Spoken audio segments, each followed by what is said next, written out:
Әңгіме зираттан басталады. Бірнеше мықты ер адамдар табытты көтеріп келеді. Алғашында бәрі қалыпты сияқты көрінеді. Бірақ кенеттен табыт соншалықты ауыр болып кетеді. Олар оны көтере алмай қалады да, ол қатты жерге құлап түседі. Барлығы шоққа түседі, өйткені табыттың ішінде тек кішкентай қыздың денесі ғана бар еді. Сонда ол қалай соншалықты ауыр болып кетті? Сол кезде қыздың әкесі Ким Дон Су табыттың үстінде бір түрлі нәрсе байқайды. Бұлтқа ұқсас көрінбейтін күш табытты басып тұрғандай, әлдеқандай құбыжық оның үстінде отырғандай көрінеді. Ашуға булыққан ол жақын жерде тұрған латун шамды алып, соққы бермек болады. Бірақ соққан кезде ештеңе болмайды. Келесі сәтте сол мақұлық қашықтағы жерде пайда болады да, оған мазақ етіп қарап тұрады. Енді жағдай одан да қорқынышты бола түседі. Табыт кенеттен өзі сол мақұлыққа қарай сүйреле бастайды, әлдеқандай көрінбейтін шынжырмен тартылып бара жатқандай. Ким Дон Су үрейленеді. Ол бірдеңе қызының жанын алып кеткісі келеді деп ойлайды. Ойланбастан жақын жерде тұрған өрт сөндіргішті алып, табытты сындырып, қызын сыртқа шығармақ болады. Айналасындағы адамдар оны тоқтатуға тырысады, оның ақылынан адасып кетті деп ойлайды. Абыр-сабырдың арасында қыздың денесі жерге құлап түседі. Сол сәтте жас діни қызметкер Пар Юхан келеді.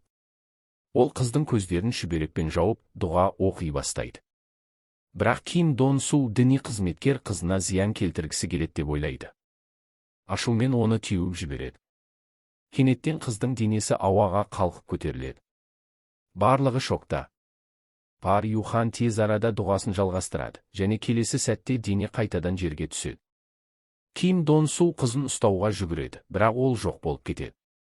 Енді сұрақ туады. Ол қайда кетті? Шындықты ашу үшін біз 3 күн бұрынға оралуымыз керек. 3 күн бұрын Ким Со Ми бала кезінен жүрек ауруымен ауырып келген. Оның өмірі ұзаққа созылмайтын еді. Әкесі Ким Дон Су өзі де дәрігер болғандықтан жүрек донорын табу үшін барлық жерді іздеген, бірақ таба алмаған. Бір күні әріптесі оған донор табылғанын айтады. Ким Дон Су оларға алғыс айту үшін кездескісі келеді, бірақ әріптесі таңғаларлық үнмен. Донор анонимді болуды өтінді. Жай ғана ота жасай бер дейді.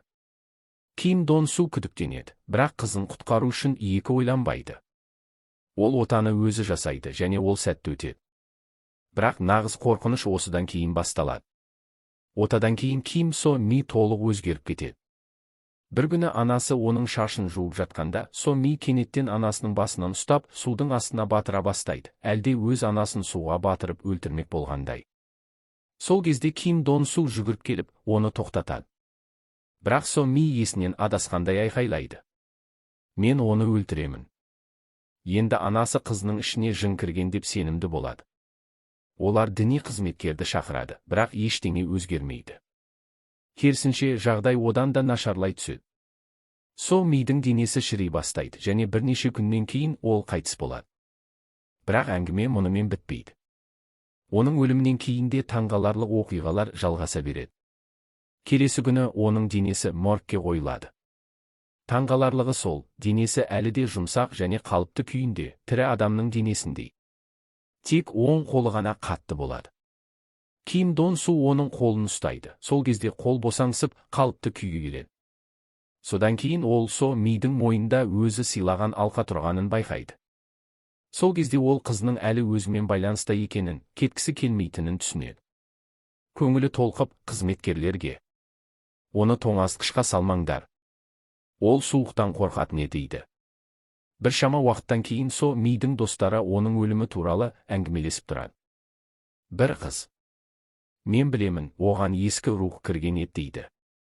Сол сөзді айтқан бойда ол кенеттен жерге құлап түседі, көздері айналып, аузынан көбік шыға бастайды. Содан кейін қара шаштың түйірі аузынан шыға бастайды.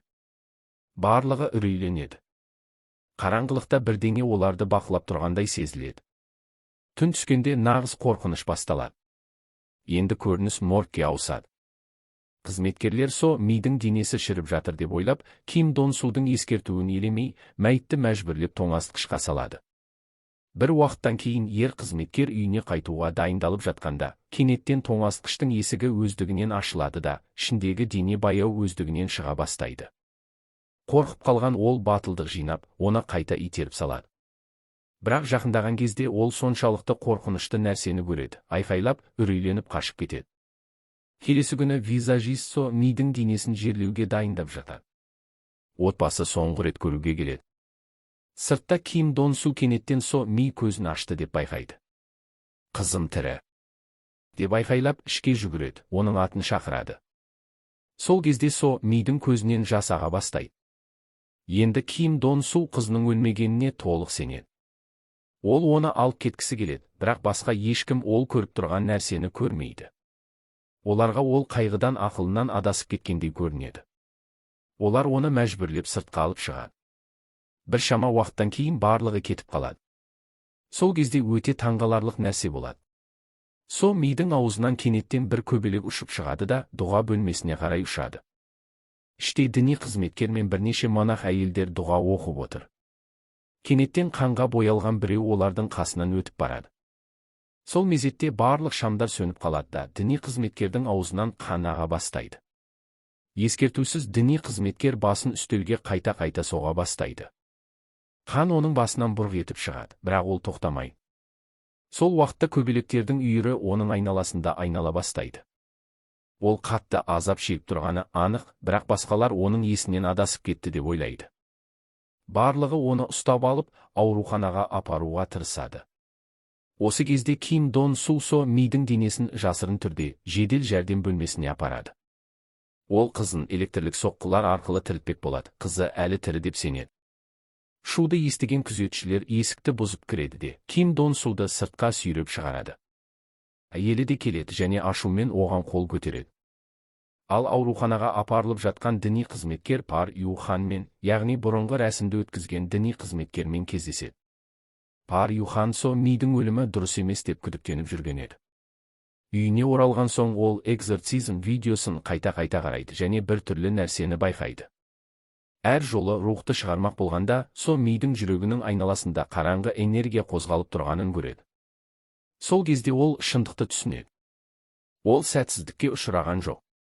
Қыздың ішінде екі жын болған. Негізгі және қосалқы. Ол тек қосалқы рухты шығарып үлгерген. Осыдан кейін Пар Ю Хан Со Мидің денесін тексеру үшін моргке барады. Ол қасиетті суды алып, оның үстіне сепеді. Сол кезде Ким Дон Су келеді. Діни қызметкер қызына зиян келтіреді деп ойлап, ол оны жұдырықпен ұрып жібереді. Дәл сол сәтте Со Мидің кеудесінде қара дақ пайда болады да, жүректен бастап бетіне дейін тез тарай бастайды. Пар Ю Хан рух жүректің ішінде паразит сияқты жасырынып тұрғанын түсінеді. Содан кейін ол, бұл жүрек қайдан келді? деп сұрайды, өйткені нағыз шындық осында. Егер олар жүректің көзін тапса, жынды тоқтатуға болады. Әйтпесе ол қайта тірілуі мүмкін. Бірақ Ким Дон Су оның айтқан сөздерінің ешбіріне сенбейді. Енді әңгіме әлдеқайда қараңғы және қауіпті бағытқа бұрылады. Пар Ю Хан шын мәнінде Ким Дон Судың қызына бұрын рәсім өткізген сол адам екен. Дон Су қызының өліміне сол кінәлі деп есептейді. Сондықтан ол оған өте ашуланады. Енді Дон Су шындықты өзі ашуға шешім қабылдайды. Бұл жүрек қайдан келді? Ол жүректі ұйымдастырған әріптесінің жанына барады. Ашумен оны қорқытып, шындықты айт болмаса өлтіремін дейді. Қорыққан әріптесі ақыры мойындайды. Ол жүрек орыс қызына тиесілі екенін және оның анасын жақын жердегі бардан табуға болатынын айтады. Мұны естіген Ким Дон Су бірден барға жүгіреді. Бірақ ол жерге жетісімен бір топ ірі денелі ер адамдар оны ұстап алып, есінен тандырып тастайды. Ол оянған кезде өзін темір тордың ішінде ұстап тұрғанын көреді. Алдында қорқынышты кемпір тұр. Бұл әйел нағыз зұлымдықтың иесі. Шын мәнінде ол шайтанды құдай ретінде табынатын қауіпті сектаға мүше. Олардың мақсаты шайтанды жерге түсіру. Бұл кемпір бір кездері өз қызының жүрегін шайтанға құрбан еткен, бірақ жоспары сәтсіз аяқталған. Өрт шығып, қызының денесі толық жойылған. Енді ол шайтанға жаңа ие керек болады. Ол Ким Со Миді таңдаған. Неге? Өйткені ол Ким Дон Су қызын бәрінен артық жақсы көретінін, оны құтқару үшін бәріне дайын екенін білген. Бұл оның ең үлкен әлсіздігі еді. Енді Дон Су шындықты білген соң, кемпір оның құпиясын ашпас бұрын оны өлтіруге шешім қабылдайды. Дәл өлтіруге дайындалып жатқан кезде Пар Юхан кенеттен пайда болады да дұға оқи бастайды. Кемпір ауырсынып айқайлайды да жерге құлайды. Сол кезде оның ішінде де жын бар екені ашылады. Ол оның күшінің көзі. Пар Юхан дұғасын жалғастырады, кемпірдің аузынан қан аға бастайды. Сол сәтті пайдаланып, ол жынның атын сұрайды. Алғашында кемпір бас тартады, бірақ ақыры шыдай алмай атын айтады. Атын айтқан бойда ол өледі. Одан кейін Пар Юхан Ким Дон Суды тордан босатады. Бірақ Дон Су оған рахмет айтудың орнына итеріп жібереді де, жүгіріп кетеді. Өйткені оның ойында енді бір ғана нәрсе бар, қызын құтқару. Бүгін қызы қайтыс болғанына 3-ші күн. Бүгін оны өртеу күні.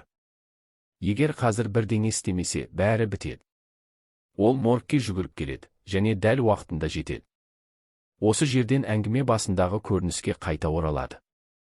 Барлығы со мидың денесін іздеп жүргенде, Ким Дон Су бір түрлі дыбыс естиді. Оның соңынан еріп, моргтың жертөлесіне түседі. Кенеттен қалың ақ тұман тарайды. Тұманның ішінен со мидың бейнесі пайда болады. Ол жылап тұр, әкесіне бірдеңе айтқысы келгендей. Бірақ бірдеңе айтып үлгергенше көрінбейтін күш оны қараңғылыққа қарай сүйреп әкетеді. Дон Су оның соңынан жүгіреді, бірақ тек әлсіз іздерді ғана көреді. Ол іздерді қуады, олар ауыр болады, есікке апарады. Есіктің сыртында ондаған көбелек жерде шашылып жатыр. Атмосфера мүлдем мазасызданады. Кенеттен есік өздігінен сықырып ашылады. Дон Су баяу ішке кіреді. Іштегі көрініс одан да қорқынышты.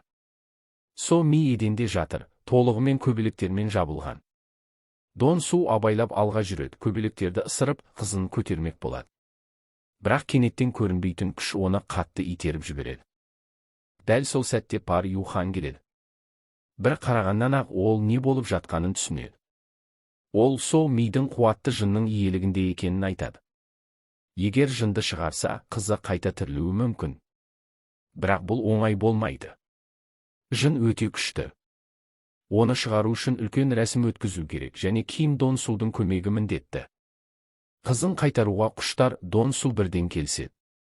Бірақ Пар Юхан ескертеді. Не көрсең де, не естісең де, оған сенбе. Бәрі де жынның иллюзиясы, алдауы. Содан кейін ол қасиетті суды алып, со мидың денесіне сепеді. Бірден оның денесінен қара сұйықтық аға бастайды. Енді әңгіме ең қауіпті бетбұрысқа келеді. Пар Юхан со мидың басына крест қояды да, Дон Суға дұға оқуды бұйырады. Дон Су заклинанияны оқи бастайды. Кенеттен со мидың денесі қатты дірілдей бастайды, әлдеқандай төзгісіз ауырсынуды бастан кешіріп жатқандай. Мұны көрген әкенің жүрегі сынып кетеді. Дон Су тоқтағалы тұрғанда Пар Юхан: тоқтама. Бұл шындық емес. Ол әлі есін білмейді. Бұл жынның иллюзиясы дейді. Дон Су батылдық жинап, тағы да оқи бастайды. Бірақ кенеттен бүкіл бөлме қатты сілкінеді. Дон Судың көзінен қан аралас жасағады, көз бұлдырайды.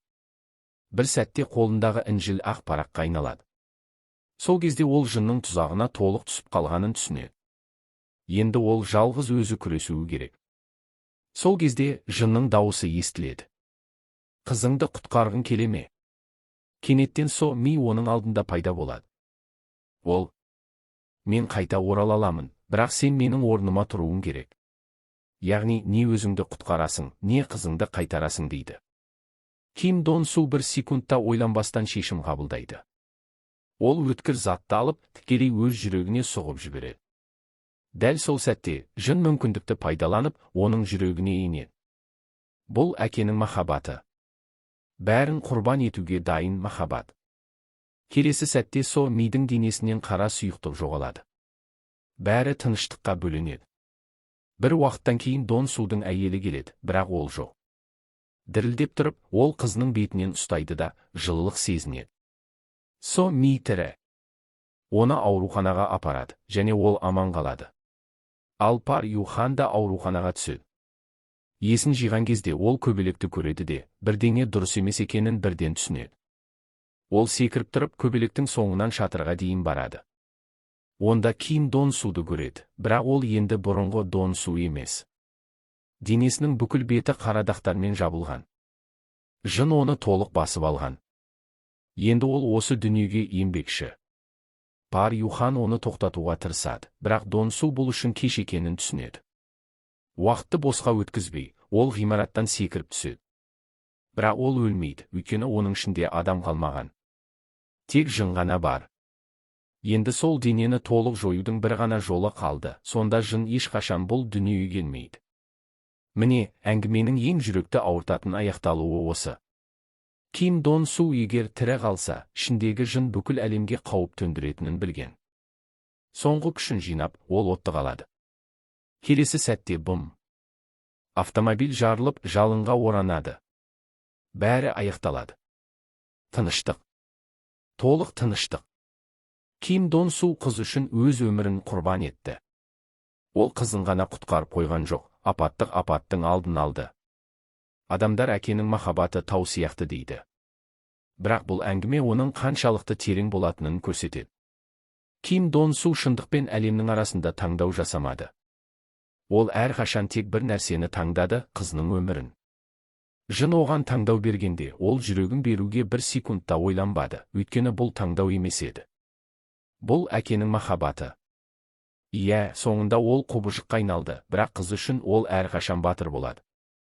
Осымен әңгіме аяқталады. Пікірлеріңізді комментке жазыңыздар. Осы сияқты әңгімелерді көбірек көргіңіз келсе, арнаға жазылыңыздар.